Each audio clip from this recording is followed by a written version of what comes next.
अस्सलाम वालेकुम दोस्तों, मैं हूं रिजवान ज़हीर और आप सबों का खैर मकदम, वेलकम और खुश आमदीद करता हूं आपके अपने ही यूट्यूब चैनल रिजवान ज़हीर में। आज मैं साल 2017 में पूछे गए बीएड एंट्रेंस टेस्ट के दूसरी वीडियो में, यानी इससे पहले वीडियो में क्वेश्चन नंबर 51 से 70 तक हल कर चुका हूं। आज मैं सवाल नंबर 71 से 85 तक हल करूंगा। तो चलिए बिला ताख़ीर शुरू करते हैं। लेकिन उससे पहले आप सबों से एक रिक्वेस्ट कर दूं कि अगर अभी तक आपने हमारे यूट्यूब चैनल को सब्सक्राइब नहीं किया है तो सब्सक्राइब कर लें और बेल आइकन को भी प्रेस कर दें ताकि मानूं कि हर एक वीडियो की नोटिफिकेशन आपको सबसे पहले मिलती रहे। तो आज के इस सवाल सबसे पहला सवाल है सवाल नंबर 71। हयात जावेद किसकी तसनीफ़ है? Option A sir Syed Ahmad Khan, option B deputy Nazir Ahmad, option C Altaf Hussain Hali और ऑप्शन डी मौलाना शिबिली नौमानी। तो इसका सही जवाब है ऑप्शन सी, अल्ताफ़ हुसैन हाली ही हयात जावेद के मुसन्निफ़ है और ये समानह उम्री है, यानी बायोग्राफ़ी है किनकी? सर सैयद अहमद ख़ां की। अगले सवाल की तरफ अब हम बढ़ते हैं। इनमें से कौन सा लफ्ज़ इसमें ज़र्फ़ नहीं है? इसमें ज़र्फ़ कहते हैं ऐसा इसम जो जगह के मानी बताएं। ऑप्शंस देखते हैं। ऑप्शन ए शम्सुल उलमा, बी रुस्तम हिंद, सी ईदगाह और डी खान बहादुर। तो अगर इसमें ज़र्फ़ की तारीफ़ आप जान रहे हैं तो बड़ी आसानी से इसका हल ढूंढ लेंगे कि इसका जवाब होगा ऑप्शन सी ईदगाह, क्योंकि यही एक जगह का नाम बता रहे हैं। बाकी सारे ऑप्शंस वो ख़िताब है, यानी कि किसी दूसरे की तरफ से वो अता किए जाते हैं। अगले सवाल की तरफ अब हम बढ़ते हैं। दर्ज झैल में से सनात तलमीह का इंतखाब कीजिए। Option A Ibne Maryam, option B Atish Gul, C बुलबुल हिंद और डी कलमदा। तो इसका सही जवाब है ऑप्शन ए इब्ने मरियम। ये सनात तलमीह में आता है। तलमीह को समझने की कोशिश करते हैं। तलमीह किसे कहते हैं? तलमीह यानी शोरा अपने अशार में किसी मशहूर तारीख़ी वाक़या की तरफ ज़िक्र करते हैं या उसकी तरफ इशारा करते हैं, तो वही सनात तलमीह कहा करते हैं। जैसे यहाँ पे जो इब्ने मरियम, ये बहुत मशहूर शेर से लिए, इब्ने मरियम हुआ करे कोई, मेरे दुख की दवा करे कोई।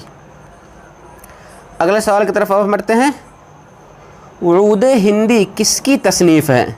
Option A Mir Aman, B Mohammad Hussain Azad, C sir Syed Ahmad Khan और डी मिर्ज़ा गालिब। तो इसका सही जवाब है ऑप्शन डी मिर्ज़ा गालिब। उरूद हिंदी के मुसन्निफ़ कौन है? मिर्ज़ा गालिब हैं। अगले सवाल की तरफ अब बढ़ते हैं।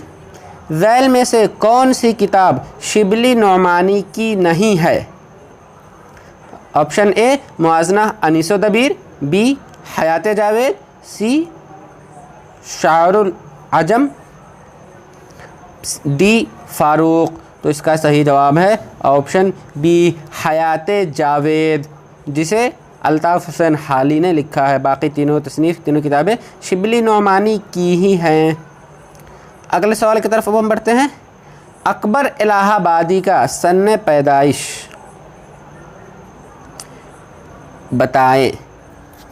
ऑप्शन ए 1877, बी 1878, सी 1831 और डी 1846। तो इसका सही जवाब है ऑप्शन डी। अकबर इलाहाबादी की सन्ने पैदाइश 1846 है, 16 नवंबर 1846।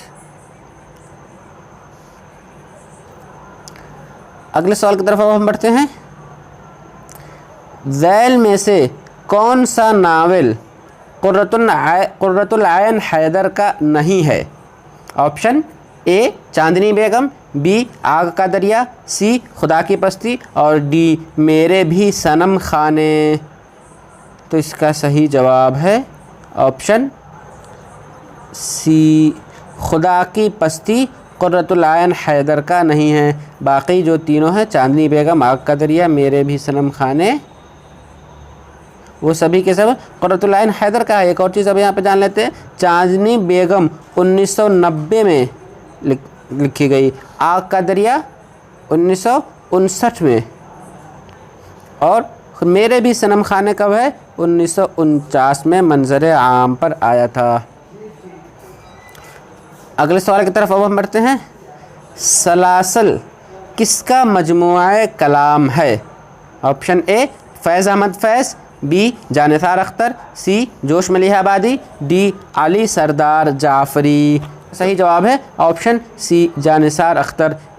सलासल जो एक शायरी मजमुआ है और ये किनकी? जानिसार अख्तर की है। आगे बढ़ते हैं। कमरा जमात में ज़बान का इस्तेमाल क्यों किया जाता है? ये पेडागोजी से सब्जेक्ट आ गया है। ऑप्शन ए सुनने के लिए, बी पढ़ने के लिए, सी तरसील के लिए और डी लिखने के लिए। तो इसका सही जवाब है ऑप्शन सी तरसील के लिए ही ज़बान का इस्तेमाल किया जाता है। बाकी जो तीनों ऑप्शन हैं ये तीनों के तीनों तरसील में ऑलरेडी शामिल हैं। अगला सवाल है तंज़ियात व मज़हक़ात किसके मज़ामीन हैं? Option A Ahmad Jamal Pasha, B Rasheed Ahmad Siddiqui, C Shaukat Thanvi, D Mujtaba Hussain. तो इसका सही जवाब है ऑप्शन बी रशीद अहमद सिद्दीकी। तंज़ियात व मज़हक़ात मज़ामीन है रशीद अहमद सिद्दीकी के। अगले सवाल की तरफ अब हम बढ़ते हैं। अखबार ज़मींदार के मुदीर का नाम क्या है? यानी ज़मींदार जो कि अखबार निकल शाये होता था उसके मुदीर का नाम बताएं।